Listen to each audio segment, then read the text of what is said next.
And we're here at the Brother Side Podcast. I'm Alex. I'm Justin. And we're in episode 24? 24 question mark. Yeah. Today's guest is Nate Steuer from Anchor Roofing. He is the project manager. What's up, Nate? What's up, man? What's How up, are you guys? Nate? Good. Thanks for coming on today. Thank you very much for having me. I appreciate it and excited, looking forward to it. Awesome. Well, we always kick off the show, as always, talking about the drink of choice.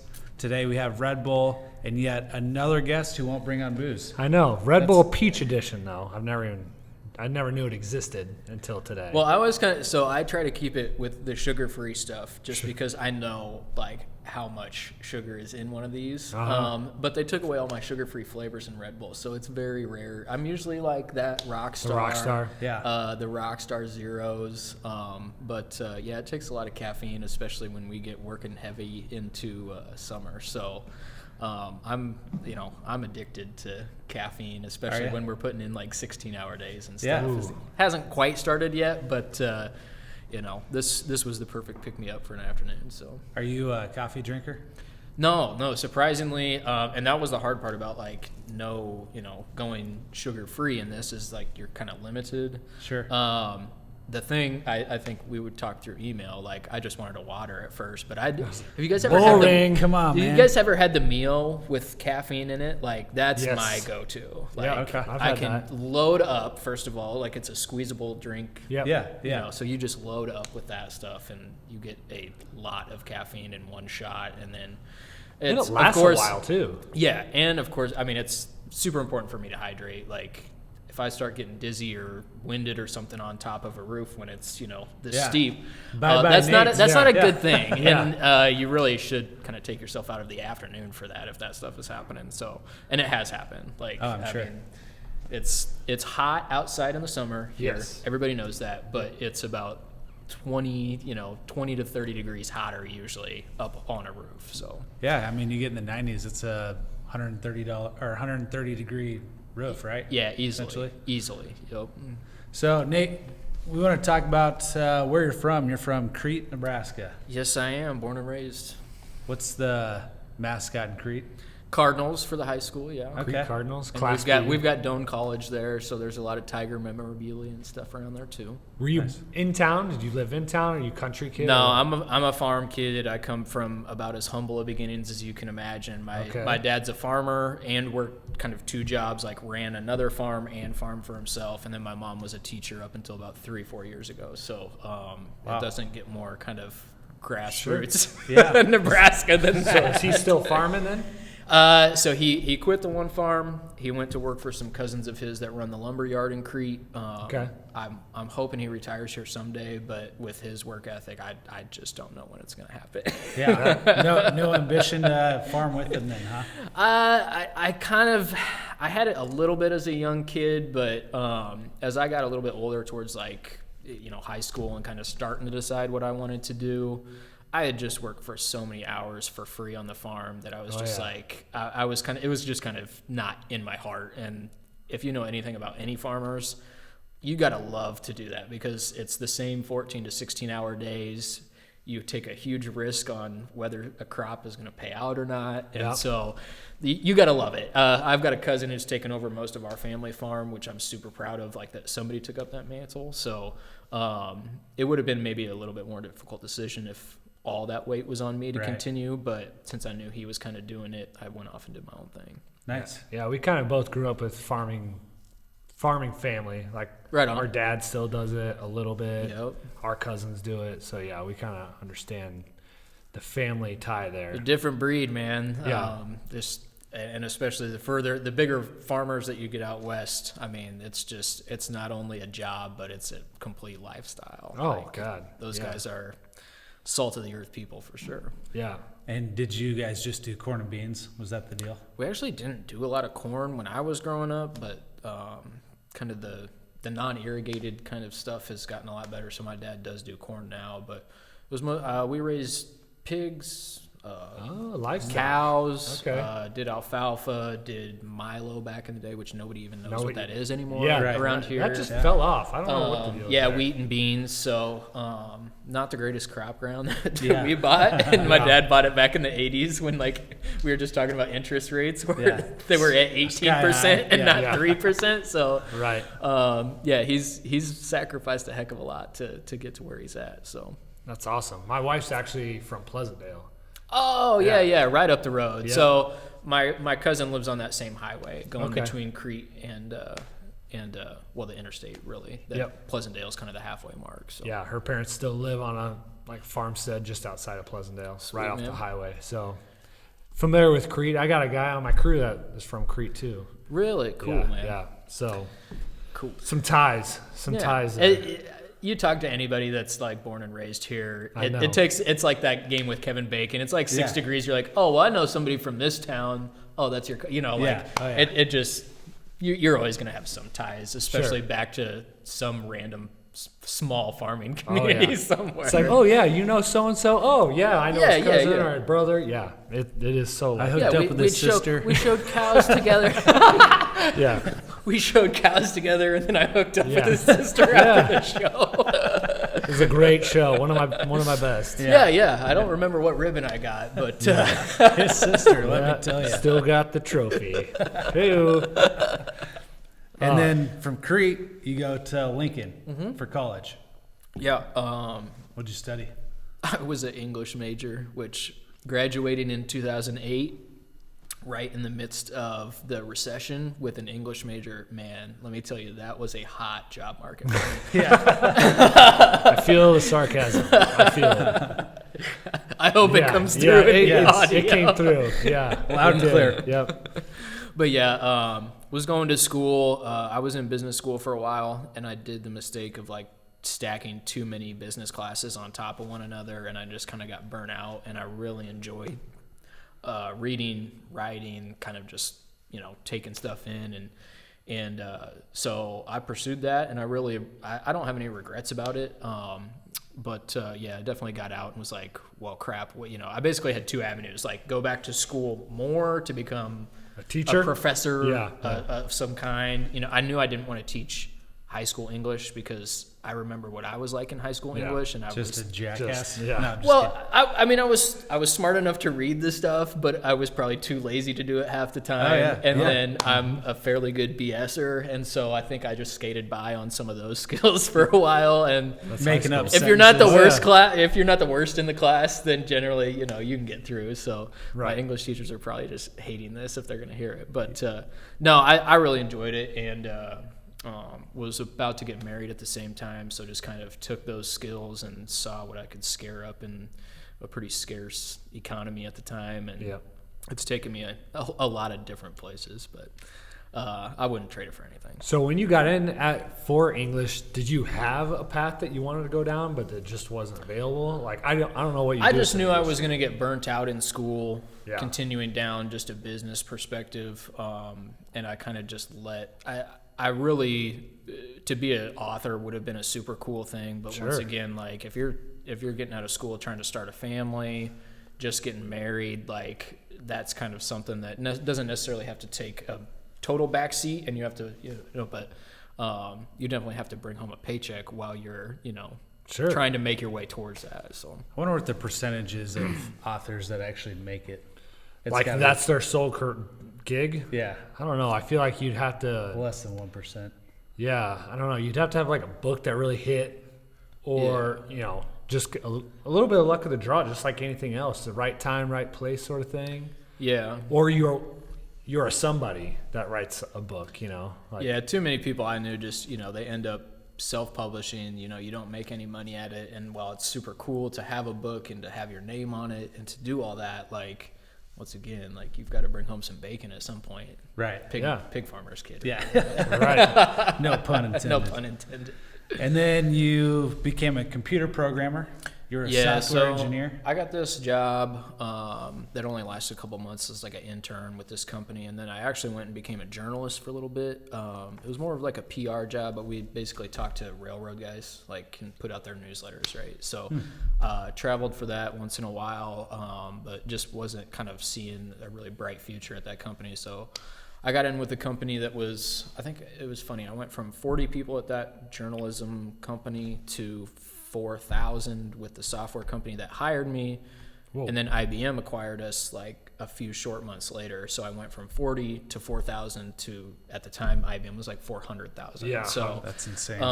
But I kind of just got a general job there, helping out a team, doing some like data and document cleanup stuff. And then the computer programming, we were switching to a new system and kind of saw a vacancy and said, okay, we need these reports to do this. It actually doesn't, like, this is something I can comprehend if I really like put my nose to the grindstone here. And taught myself some basic skills, and then took that job and parlayed it into another one, doing kind of the same thing for a different department. And then eventually IBM kind of culled a lot of the herd, and eventually it was my year to go. I think I made it like 2 or 3 years in IBM, but each year it was just kind of successivs. Like they were taking bits and it's called resource allocation. Okay? So don't use the D word.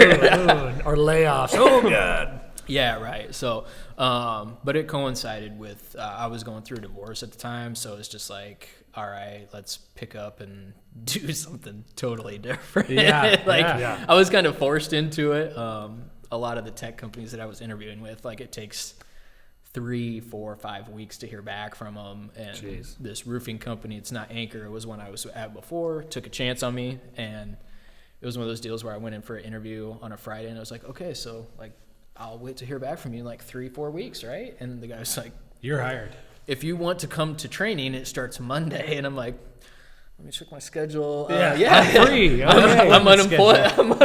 It's wide open. Sweet. So took a chance on myself. It's a commission-only job. Like, so to go from the real, like, you know, you show up 8 to 5, you have a standard paycheck. The one nice thing about IBM is their benefits and everything was super, super nice. And to go to the complete opposite of, you make your own schedule, you earn your own money, you pay for everything yourself, was kind of a big leap, but I'm glad I made it. Yeah. So the blue collar suit never really left you because, you know, your farming background. And And here I thought, when I saw software engineer, computer programmer, I'm like, oh, we could be talking to the next Zuckerberg here. I guess not. Definitely not. No. Writing code at night, just my coding that I did, like, I got good at it and I was very proficient, but as I got back out into the larger kind of tech field, I remember going to like an interview and they were like, yeah, this is like pretty basic coding stuff. And they handed me, I'm not kidding, like a 7 or 8 page document that was stapled together with it's typed out all the way, the whole paper they're using. And it's one long query, and they're like, so what's going on in this? And I'm like, no idea. Do you want me to try and fake it to make it, or do you just want me to admit that you've I have no idea. Looks like the Matrix on paper. Yeah, it was, and I could see some of the things that they were doing. Like, I wasn't just totally oblivious, but at the same time, I was like, sorry, man, this is a little bbit over my head. Like, I don't want you to, you know, take a risk on me when I can't even tell you what's going on this thing. So. Sure. So it like I said, it didn't work out to stay in the tech field, and it was kind of a cool chance to take on myself to just do something completely different side of the spectrum. Total 180. Like, what even made you interview for the job? Like, you're just like, it's really weird. Like, so I was a project manager after I got done being a software engineer, they made me a project manager for about 6 to 8 months at IBM while we were kind of riding out till the next wave, right? Sure. And I did okay. I went through my couple of projects, but I didn't really have a huge workload. And I was I found myself kind of twiddling my thumbs a lot. And so, but, you know, when you go on Glassdoor or whatever, you put in a title that you're doing or whatever, and then they sent me this, hey, would you be interested in a project manager at, blank roofing? And I said, what the heck does a project, like, because my mind was still in like tech mode, like what would I be babysitting? I don't even know. More shingles. Hammer them down. I didn't know if it was that. I didn't know if it was like I just sit in an office and babysit the whole process. Like, so once again, when you're in that situation, I don't think you ever should close any doors. Like, but no. Like, I just took a chance, drove up to Gretna where our shop was at the time, and interviewed with the guy, and that's that. Like, that's a good life lesson. Like, when you're in a mode where you shouldn't be picky. Like, like, be willing to go out on a limb and trust your instincts, trust yourself. I feel like be a yes man. Say yes to be a yes man. Yes man. Open all opportunities. So I guess that's a good segue for Anchor Roofing. Yeah. So fast forward, you worked at X company. You probably can't say it, right? Mm-hmm. Yeah. I mean, we'll just leave it's it not at that he can't. It's that he doesn't want to. Yeah. I don't blame you. It might be a little bit of column A, a little bit of column B, but no, go ahead. So Anchor Roofing, you started with them a couple years ago. So I worked with Mike, the owner of Anchor, at the previous company, and then things happened. He started Anchor Roofing. It's really all the detail that I want to get into it. But last year, about June, just kind of had it out with us, some certain people, and just wasn't really happy. And as painful as it was, we kind of talk about roofing season, right? Like, from November 1st till about the end of February, early March, like, I'm not doing much. Right. And I can kind of plan out my year and what I want to do.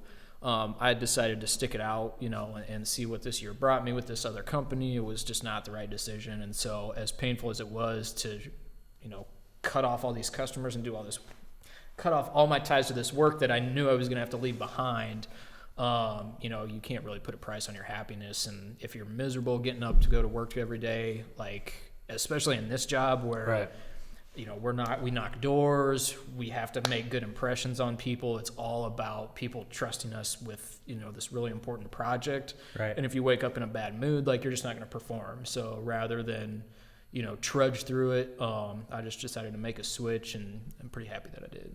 Good.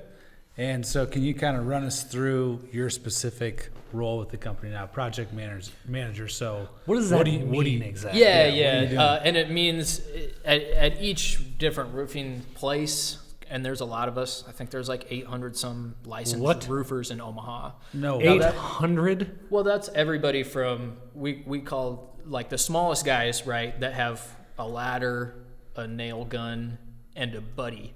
Yeah. Like, that's literally sometimes Tom all and you. Jerry. Joe's Roofing to McInnes. The McInnes Pyramid, the big boys. You're right. And we all, a project manager at a smaller company is going to wear way more hats typically than somebody that's operating in a bigger business that's more siloed, right? Yeah. Which wasn't that different coming from the tech world either. Like, sure. So my specific role in what we do at Anchor. So I would be the guy that either you call the office and they tell me, hey, go to Alex's house and do an inspection, or you can call me directly. We do Center Sphere. I have a referral network. I try to put stuff out on Facebook. So it's really kind of just generating leads in a multitude of ways. Yeah. And like I said, we also knock doors. Like, that's how I got started. They said, hey, there was a storm in this area. You should go see who needs a new roof. And I'm like, cool. Knock. Oh, yeah. And so I've been approached that way. Yeah. Yeah, for sure. What's the close rate on knocking doors? Yeah, I'm curious. So, and your previous guest, Jeff, that I listened to, I heard him break what down, up, like, Jeff? you need to make 200 calls to get this. Generally, if I do 10 door knocks in a neighborhood, and now that's what actually talking to somebody. Yeah. Shirt on or off? Yeah. How are you approaching these people? I mean, I'm getting up there, so like. All right, so you're a little bit shy about your six pack. The worst is if it's a really hot day and you're door knocking, man. I just sometimes have to look in the mirror and I'm like, okay, would I buy from me right now? Like, my hair's disheveled. I'm just sweating through my shirt, and I'm like, I don't know. But so let's say let's do just 10 doors. Let's say 5 of them are at home, 5 of them are. So out of those 5, I'll talk to 5. Let's say I get 2 people that allow me to do an inspection. Usually it's going to be between I'm going to get 1 deal out of every 10 to 15. So, okay. And that's in an area where there's storm damage. Like if I'm somewhere where I'm getting up on roofs and there's nothing there, then obviously I'm not the type of guy that tries to tell you, oh my God, it's a catastrophe up there because there's one little blemish, a perfect example is your own place. Like I said, okay, there's 3 shingles blown off. I don't think insurance is going to cover this. Here's your repair bill. What do you want to do? Yep. And he was like, well, you can come on the podcast so I don't pay anything. And I'm like, that's how good is this podcast? Yeah. No, he's leveraging the podcast. God, he thinks of all the best stuff. How have I not thought of this? But not everybody has a podcast, so I do have to charge money once in a while. But I always say that's kind of my biggest job is to determine what the best avenue that I think is, and then I let the homeowner make the decision, because everybody's different. Like some people want to pursue whatever they can get. Some people are like, yeah, dude, cool. $300 repair. Like, cool. Yeah. Give me your card and I'll call you when it gets worse. Right. Type of deal. So you probably knock those out all the time, don't you? Those small repairs. Yeah, they're pretty simple. Like as long as the worst is if somebody's like, well, I'm going to call 3 different people and get bids. Well, if you call somebody and say, hey, I've got 3 shingles blown off, they are not in a hurry to get to your house a lot of times. Yes. Because they know at a maximum it's going to be a small repair. Door knocking with repairs is actually kind of a good idea because you just get into a neighborhood and you're like, hey, listen, I'm going to have a guy bring 5 bundles of shingles. It's a HOA, so you all have the same color. Yeah, right. We'll be here Friday. How does $200 sound to do this?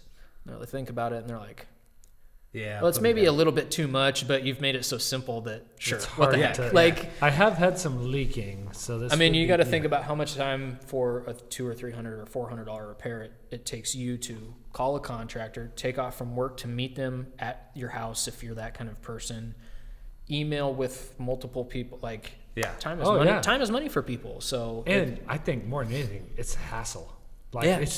People just don't want to hassle with that. There are people that are willing to, call multiple people and line up bids, but like you said, for a small job like that, it's hard to get people to show up. And I say we're never going to be the cheapest. Like you can call whoever, like Chuck in a truck that just got his license, and his buddy. His buddy that has the ladder is the vice president of the company, hold right? My beer. Yeah. yeah. Well, my buddy who has another job, he can bring his ladder by on Thursday at 6 p.m. Are you available? No. So I would say we're never going to be the cheapest, but from a convenience and customer service standpoint, that's where I try to shine, and it's worked out for me so far. So. No, that's awesome. I want to go back to that number real quick. You said your close rate. So you said 1 out of 10 people that you get on the roof for, you think you close? I would say so. Okay, good. That's what I was. That's a lot higher than I thought it would be. But I guess, agree. But I guess if your house got nailed, a storm just came through, and you're like, I don't know, you're gonna let anybody up there, because you don't want water inside your house. Yeah, and I would if somebody calls me out to a job, I'm never going to be the guy that's like, oh no, don't call anybody else. I'll just take care of it. Go get a second opinion. Right. All I ask, and I learned this from my first stop, is if I can be the last guy to present the damage, the pictures, and my little spiel to you, that's all I ask. Yeah. Because generally, especially in insurance work, there's really not a ton of negotiation. I show up, you should have to pay your deductible. My first goal is always to try to keep that cost just to the deductible. Right. There's a lot of people in our industry that we call it buying deductibles. So basically they'll discount your final bill, which means the insurance has an invoice for one amount, the customer has an invoice for another amount, and if these guys ever get investigated, that's highly illegal. I thought so. Yes. You thought so until 20 people told you? Well, yeah. They would do it for you? Rather close to me. I'm not going to name any names. Just do it. Put them out there. Mom. Let's not put her told name. Me that the roofing company should cover the deductible, and I was like, I don't know. That sounds super shady. I think back in the day, it was a lot easier to do because there wasn't the tracking and the technology, right? Yeah. But there's just so many data points now in this whole process that it doesn't. My go-to line is, if somebody says, "Hey, somebody's going to buy my deductible," that's the only thing that's keeping me from doing business with you. I say, okay, so let me get this straight. You want to work with a guy who's going to lower his profit by $1,000 or $2,000 bucks, right? And sometimes it's 1,000 out of 10, right? So like a 10% decrease, right? While simultaneously making the project illegal. And I'm just that's crystal okay clear with that you? that's what you want to do. Yeah. Because those are kind of two strikes. Like, what's going to be the third? Yeah. And then they think about it. I don't skimp on material. I use high quality material. I replace everything that I possibly can on the roof. Sometimes there's a weird something that we need to leave there. We only leave it if it's intact and in good shape, right? But for the most part, like I said, I'm trying to sell quality, customer service, and that we do kind of the stuff the right way. I think the big thing as we move forward will be if people are looking to kind of like cancel out that deductible amount, what I'll do a lot of times is I'll try to discount an upgrade, right? So if you go to the next best shingle, let's say your deductible is $1,000, maybe I'll give you $200 or $300 off the upgraded price for the shingle, right? As a way to kind of, hey, you're spending more money in me, you're investing in your home. I can. That's really the only legal way that you can do any of. Yeah, you can discount your own product, and they're buying more stuff anyway. So and typically if you buy the next level up of shingle, if it's rated correctly, like as an impact resistant shingle or something, most insurance companies give you a big enough discount for doing that it's recuperated anyway. So it's typically a win-win. Depending on the carrier, for sure. Yeah, we replaced our roof. We replaced our roof last year. Hey, thanks for the call, man. Yeah, you bet. I didn't know you. I just met you. In my was it a defense, good experience or? It was a good experience. Yeah. Yes. But we got like $400 or $400 off the insurance yearly. Just for replacing the roof. Yeah. So I mean, like what you're saying, Yep. a little discount here. You make it up on the back end, spend a little bit more money. And that's where a knowledgeable project manager, if I don't lay out all those options for you and I just hey, we're going to put up whatever's up there, I'm not really giving you the full value of what my position and kind of my job is. Right. So it's nice to have the knowledge to be able to say, hey, I don't know if this is a good fit for you. Typically, if somebody's going to be in a house for longer than 5 or 10 years, the only people that it doesn't make sense for is if you're moving in 2 years and you're not going to get that return on investment for making the upgrade. So, like me. Otherwise, yeah, it's just typically a really good idea. I will get a call. I'll go do an inspection. I give kind of my recommendation. Is this an insurance claim? Is this a repair? Is the whole thing fine? What is needed basically, and to address whatever concern, because people are generally calling with a concern. And then from there, it's just all about kind of closing the deal and then getting the details to my project or my product manager who orders our materials, schedules all our crews, handles that side. And then we also have a in-house person who would take your original insurance estimate, make sure that if anything needs to be added or the measurement's wrong, that he does that, and then we send it off to your insurance company after we're kind of done with the project, basically. Interesting. Nice. On that note, we're going to take a quick break, and sure. we'll be back with some insurance.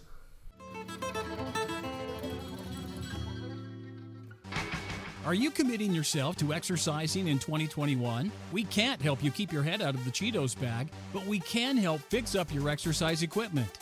Don't let your fitness equipment be the reason you don't hit your goals. Call Fitness Machine Technicians today. Fitness Machine Technicians repair and maintain all makes and models of fitness equipment.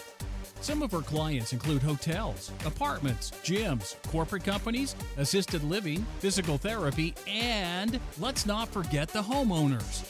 Fitness Machine Technicians keep your equipment fit to keep you fit.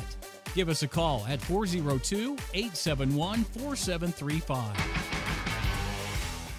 We're back with the brother side. We got Nate Steuer here with Anchor Roofing. We're just talking about insurance claims. Insurance questions, if you will. Yeah. I got a question about insurance. Yeah. Here's a question. How many people beat up their own roof to get a claim. Does that happen? I don't think I've ever seen that happen? Really? If somebody did, they did, you know, a good they job. didn't tell me, Yeah. right? And so it would be pretty hard, though. Like, it's hard to really mimic that stuff unless you do what I do. Like, most people don't even know what hail damage looks like, right? Right. Like, I get up and we use a cool app called Company Cam. It's a company based down in Lincoln, actually, to take all our pictures, right? And then I can just send you a link that you can click on, and it opens up a web page, and all the pictures with all the details are there. And when I show people that stuff, they're like, because I'm a big believer in that. Like, there's no reason not to leverage the technology that we have right now to be literally your eyes up on the roof, right? And so I'll show people, and a lot of times I put my thumb down next to something so they can see kind of like how big the bruise is that the hail, you know, knocked or impacted the shingle, right? Yeah. People are like, oh, that's what hail damage looks like. Like, I think some people maybe think like there's holes in their roof, and then some people think like, you know, I had a lady last year in a really bad part of Lincoln where we got terrible, terrible hail. Like, it was really concentrated in this one area. She was like, well, that just doesn't look that bad to me. And I'm like, okay, but imagine this little dot times like 1,000 in just this little area. It's all over your roof. So it's interesting. You really have to read people and kind of calibrate like what you're saying to kind of what is, you know, you at least think is going through their head, because like I said, some people don't think it's serious at all. Some people think it's the end of the world. And my job is typically just to bring them back to the middle and be like, hey, guess what? It's not the end of the world, but it is something that we have to deal with. Right. So. Well, yeah, and I mean, it helps your home value. Like, if you ever want to move out of your house, if you've replaced your roof in the last 10 years, man, that sure helps. Yeah. You know, when like I said, we redid our roof last year, and we're actually moving next week, and having that, you know, just done. Yeah, for sure. Certainly helped, you know, the new buyer's, you know, mind on the purchase and everything else. And that's, I mean, if you're selling your house, our inspections are free, so people can always reach out to me directly. If they've got a roof that's older than about 5 or 6 years, it's just good to have it looked at, because that's honestly, it's one of the biggest ticket items that you're ever going to have as a really ugly surprise, as you're like, oh, HVAC roof. HVAC roof, right? That's like the things. Yeah. And so, especially in the current real estate market, like I have people buying homes with no inspection, and then they're calling me and they're like, that's me. Yep. Yeah. and why would you, as the seller, ever not take that deal, right? Because you don't want the $15,000 or $20,000 surprise of, this roof is actually beat up. Now yours wouldn't be, right? Because it's only a year old. But we had to. Like, we did that for who was buying our house, and we had to do that on the next one just to have our hat in the ring. Yeah. In order to be competitive, we had to throw out the inspection. I just completed one in Elkhorn that the guy called. You know, they actually had a home inspection done, came back that the roof might have hail damage. By the time I met the insurance adjuster and we put like the first draft of the insurance estimate out, it was like $55,000 in windows, and the roof is like $25,000. Oh my! So you can imagine if insurance didn't cover that, what those sellers would be up against. Like, oh yeah. And luckily, honestly, the real estate market is hot enough. They might have been able to sell it as is. Yeah, they absolutely still might do it. They might have still found a buyer, but in a regular market, like, how would you like to have that $70,000 or $80,000 price tag dropped on you, and you're the one responsible for it? So, we briefly looked at a house last week. It was my wife's childhood home. Oh yeah, and I want to hear more about that later. Yeah, it was to just kind of let her go through the motions. There was no intention on my end to ever buy it, but the neighbor was like, "Don't listen to this part of the episode." He doesn't mean that. Yeah, she don't listen. She doesn't even support us in our podcast. Yeah. Damn it, Annie. No, so the neighbor comes out and she's like, "Yeah, you know that roof is original." I'm like, "Original? This house was like the '90s." And she's like, "Yeah, I think they got a quote, and that's like $35,000." And I was like, Well, that made I guess we're out on this one, babe. Yeah. 35. It was wood shake. So then they had to upgrade to Da Vinci or those like blend or whatever. There's if you're going from a wood shake roof, you're dealing with stuff that's like $1,000 to $1,500 a square, which a square is just a 10 by 10 area, right? So it's 100 square feet. Right. So yeah, you're like, that adds up quick. I've put some very expensive roofs on homes. Anchor does a lot of shake stuff, just because that's like a niche that we've carved out for ourselves. Isn't shake going away though, kind of? Yeah, it is. But there's just a lot of people right now. Like there's people that deal with I just know a lot of people don't even like their wood shake. Like I've as pretty as they can look, I've had people that are just like, this is the ugliest thing. I don't like it. Please, can you tell me how much? It's a fire hazard. How much is it to get rid of it? And then I'm like, $35,000. And they're like, oh, dang. I guess I don't hate it that much. Right. I can hate it for a couple more months, maybe. The best is when I can hate it till the next hailstorm. Yeah. But hailstorms on wood shakes are really tough because if you're talking about a piece of wood that is this thick, the insurance company often wants that thing to actually be split. So you're not talking golf ball size hail. You're talking baseball. Big stuff. And that does not happen all the time. Yeah, and they're notorious, very hard claims to kind of work through the insurance process just because it's a big, you don't see them on cheap homes, right? Well, that's just it. And it's a huge ticket item for them. So when you see wood shake, it's usually neighborhood covenant. And I don't know, is that still out there? So the big storm, we're coming up on 2 years from the last kind of big storm that hit Omaha, and there was a neighborhood specifically right south of Zurinsky Lake where I was working, and they wouldn't even let you put asphalt anything back on. Like even the designer really nice asphalt stuff. Really? You had to go from either a shake back to another shake, or we call them like a polymer.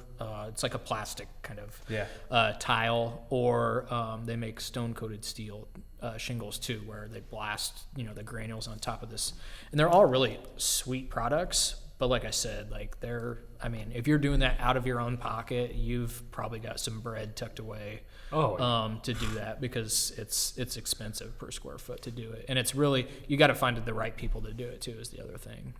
It takes our A crew to put those roofs on. They're super good. Right. Yeah. That's it's always funny when you see people patch in shake, because it's the color is so contrasted to the warrant. Right. And you just see them all sprinkled across the roof for the first year. It's kind of interesting. Yeah, those are tough deals.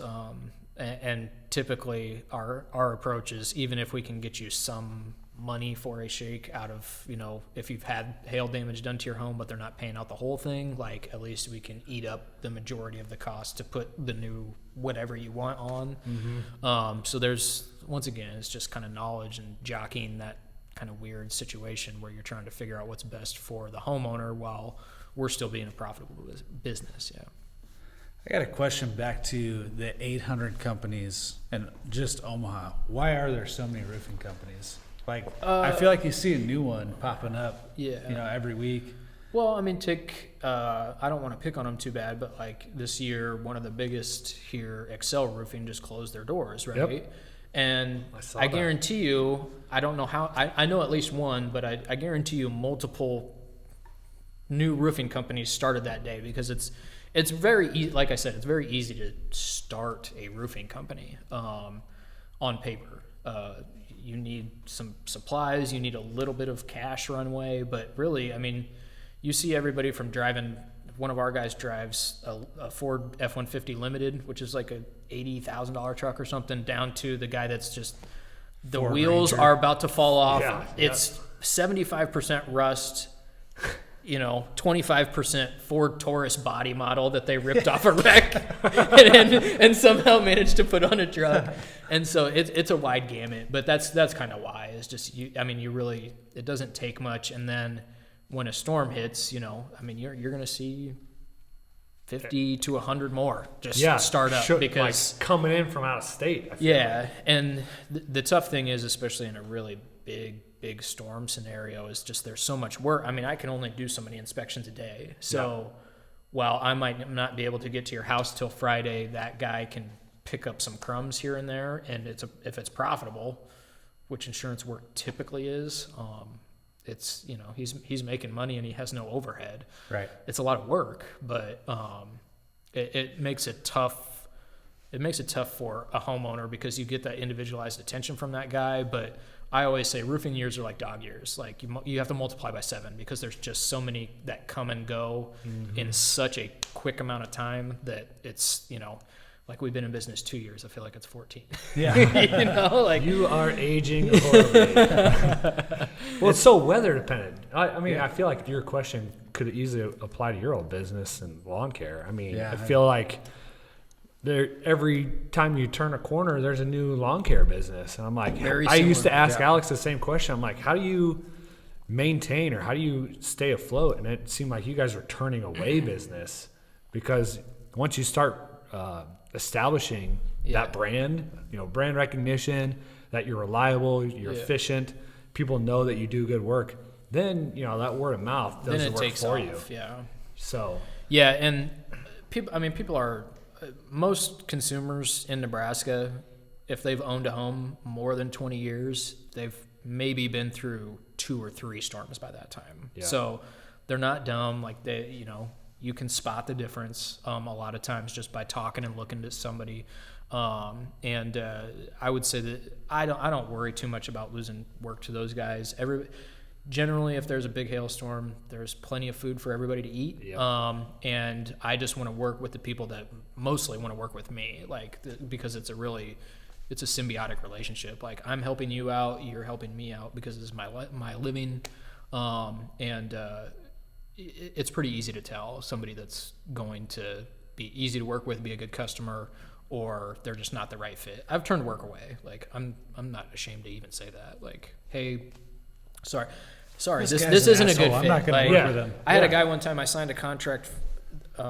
So his neighbor had backed out. Basically, we had done the adjuster meeting. He said he would pay for everything. Then he asked me to buy his deductible. And I said, hey, man, I've already explained this to you that I don't do that. Like, if this is what it's going to boil down to, I don't really want to waste any more of my time or your time. Like, let's just kind of be done with this, if that's what you're looking for. And he put up some sign in his yard that was Tri-State Roofing, someplace I'd never heard of, like black and yellow sign with no logo, no nothing. I went to his neighbor like 2 months later to sign a contract, and we're walking out. It's dark by this time, like 9, 10 o'clock at night, because it took me a while to get through my thing and dot all the I's and cross the T's. And I walk out, and I hear this voice go, where's Nate? I got a bone to pick with him. And I'm thinking, oh no. Like, how do you have a bone to pick with me? You cost me money and time. And he came up and he was like, I need you to go help my neighbor.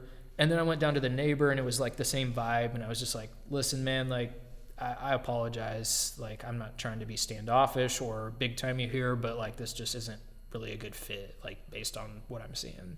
Yeah. And so, it sucks, like, go back to the yes man. Like, I never want to burn bridges with anybody, but at the same time, especially when we have so much to do in such a short amount of time, you just kind of got to pick and choose sometimes, and put your time and your effort into the people that are going to reciprocate that the best back to you. Well, now you have to worry about Google reviews. Google reviews. It's like a conversation like that could lead to a bad Google review. This guy who you never even worked with gives you a 1 star because you wouldn't do business with him. Yeah. And you're like, we can't win here. We had some of that, and it is what it is. Hopefully, when people read the reviews, they're kind of looking at the overall picture here. Yeah. Like, all right, they're good most of the time. I think consumers are even getting smart with that stuff, though. Like, if you see, I think we're up to like maybe 30 or 40 Google reviews, right? I think they're all 5-star at this point because it's a newish company, and we do really good work. So, but like if you're going to some company's site and they have 1-star review and it just is a guy that sounds bitter, like it's weird to sound bitter through typing, but you can just reeks off the page. Yeah, you're like, this guy's probably just an a-hole. Exactly. Yeah. You can usually see that, like when I'm looking up, vacation reviews. These people just seem hard to please. Like it's just obvious. They brought me a 40 pile of shrimp, and one of those things was not perfect and had its tail still on it. And you're like, okay, sorry. My towel wasn't folded Karen. like a goose, so I don't want anything to do.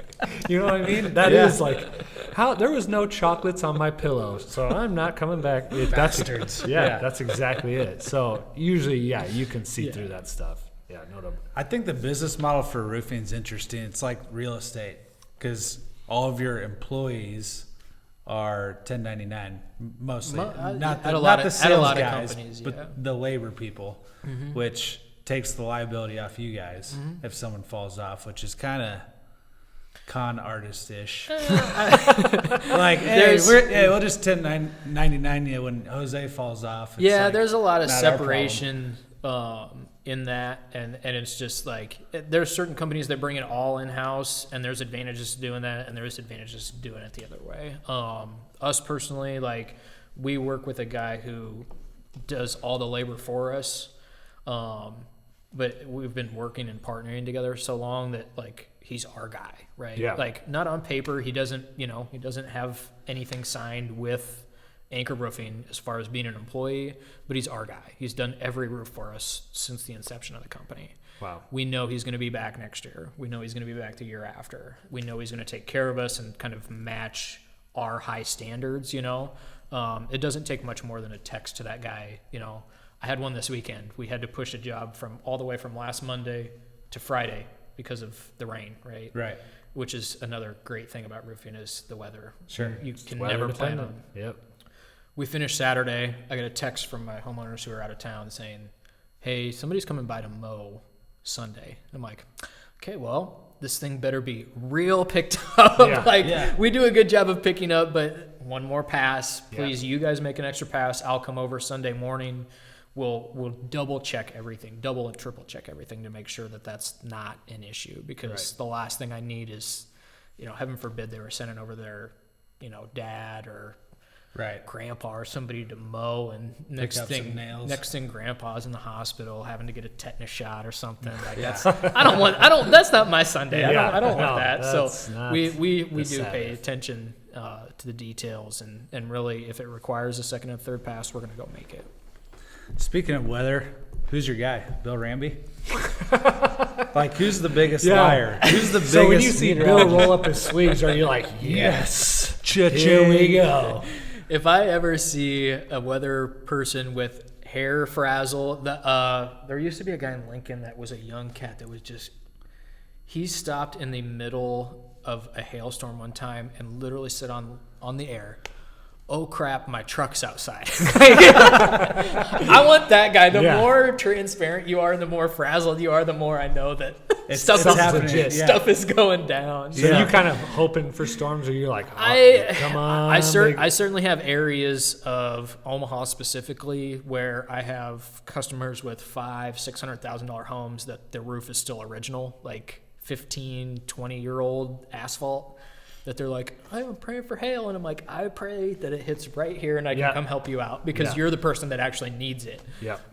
You know, it's tough. Like our Lincoln storm last year. You know, South Lincoln is where most everything was kind of focused, really, but a lot of that stuff was only 4 years old. So not only from a sales perspective, like the recency bias is still there. Like, well, Joe Schmo from, you know, ABC Roofing did a good job. Like, why would I not use him again? Mm-hmm. So that was tough. And then a lot of people were just like, dude, I just did this 4 years ago. I don't want to do it again. Yeah. And I'm like, hey, I paid this. I totally get it. Most insurance claims you have 2 years to make a claim and get the work done. Yeah. So if you want to wait a year, or if you want to wait till the end of the summer, you know, to get through, because that storm happened on Easter, so we weren't even really into bad weather season yet. Mm-hmm. I'm always willing to work with somebody, because I've been a homeowner. I know what it's like, and you're not just, you know, my schedule doesn't matter as much as your schedule, because it's your home, right? So it's just one of those deals where sometimes you got to be patient. Sometimes it's just not going to work out.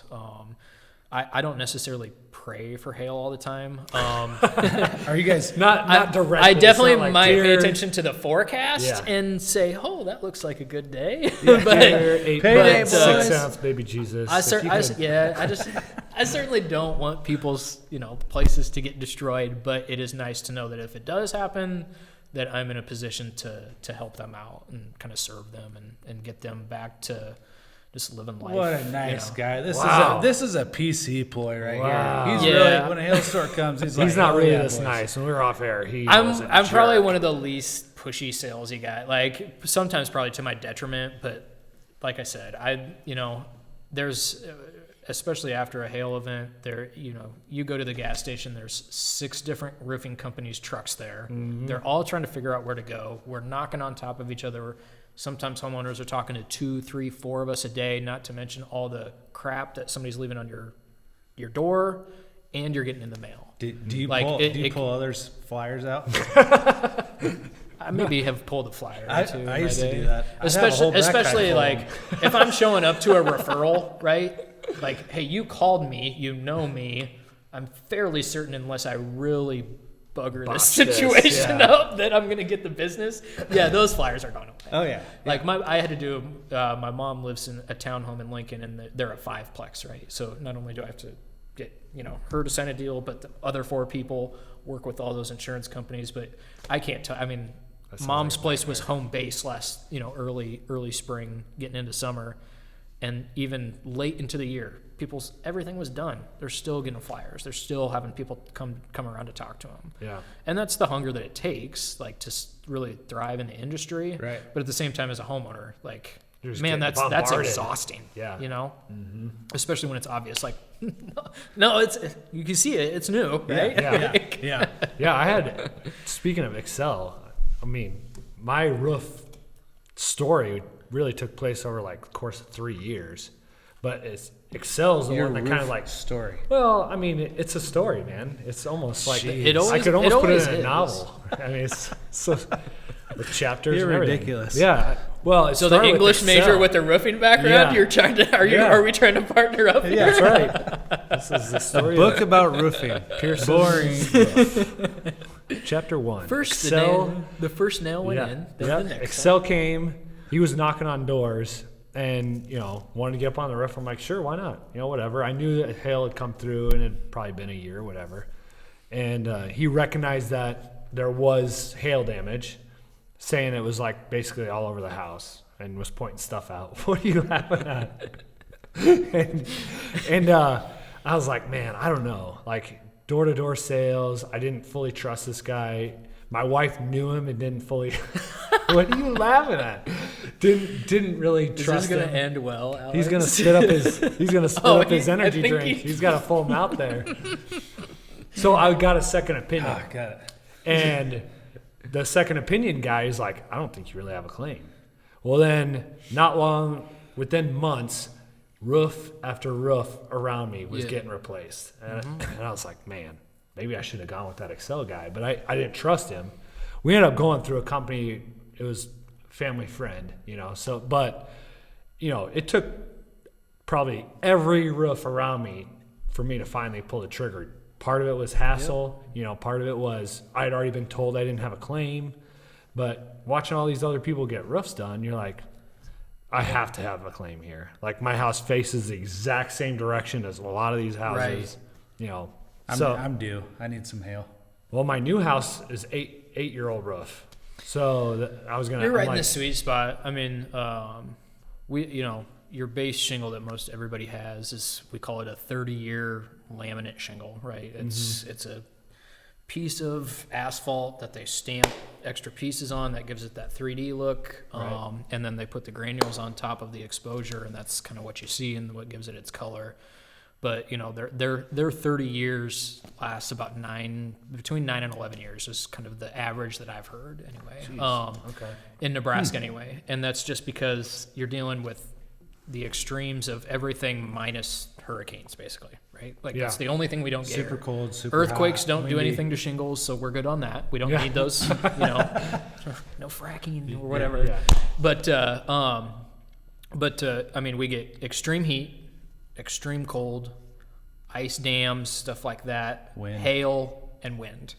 And those extremes just take a toll on these products over those years, and eventually, it's Nebraska. You're eventually going to get hit with a hailstorm at some point. Yeah. I had one guy in Lincoln last year. He's like, I've been a homeowner since 1975, and this is the first hail claim I've ever made. And I go, you are the most statistical anomaly that I've ever. How is that? We're going to call you a unicorn. You've got people 2 blocks over who have done 2 in 4 years, and you're telling me you've never done one since, like, I said, what was your old shingles on your old house? Like Kevlar, diamond? Yeah. What in the world was that? Like, Titanium. but actually. you live in a really, an area that doesn't get hit a lot. You've got a lot of trees. I mean, it's possible. Like, it's just, it's very rare, but it's still possible.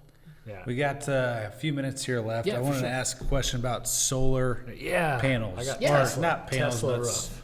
Yeah, Tesla roof. Tesla roof. Yeah, so what's the future look like as far as solar shingles or Tesla Those are, roofs? it's a really new product. So, obviously it's tough, especially, and I mean, it's got the brand name Tesla. So if I gave you the option of, do you think it's cheap or expensive? Which do you guys choose? Sounds Sounds expensive. Yeah. So, I think it'll be a great product when it's refined and tested. Like I said, it might be a great product right now in spots in California. Yeah. Like in San Diego, yeah. Super cool to have a Tesla roof because it, is going to get a ton of sun.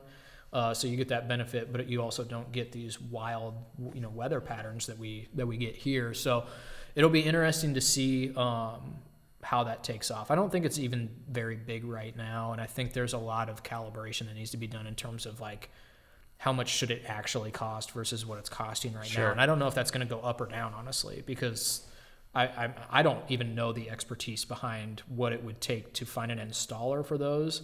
I think there's one outfit in Omaha that is like licensed or whatever certification that Tesla gives you to install that, but I've certainly never seen one. Solar energy, I think it just in general will increase. I think in the conservative Midwest, it's probably going to likely go at a slower pace. Yeah. But it's just going to be getting bigger and bigger over the years. Well, you got this giant thing in the sky that produces all this energy, and you can sell it back to the power company. Mm-hmm. Now, one of the biggest questions for me is like, how long was it going to take to make up the difference? The upfront cost versus the counterbalance. I think you're looking at some time. Yeah. And, you'd have to know that, like, I'm going to be in this house at least, or this is my forever house, where I'm not leaving. We've, like, being part of the door-to-door kind of industry, I'll call it, we've met with pest control companies. We've met with solar companies, roofing companies that all kind of are operating this door-to-door space. And I know solar is way bigger in different parts of I mean, obviously in Arizona, California, I think that the rebates that you get on taxes or the incentives are much bigger there. And so it'll probably, I'm not big on government intervention, but it'll probably take something like that to make it a little bit more common, I would think. Yeah. And, the people that are adopting solar right now, like, it's actually pretty rare for a hailstorm to be bad enough where it's going to, like, actually crack a panel or something. Mm-hmm. Really, how we would handle it is we just take those panels off if they're on a roof, do the roof, and then have the solar company come and put those back on and install them and everything.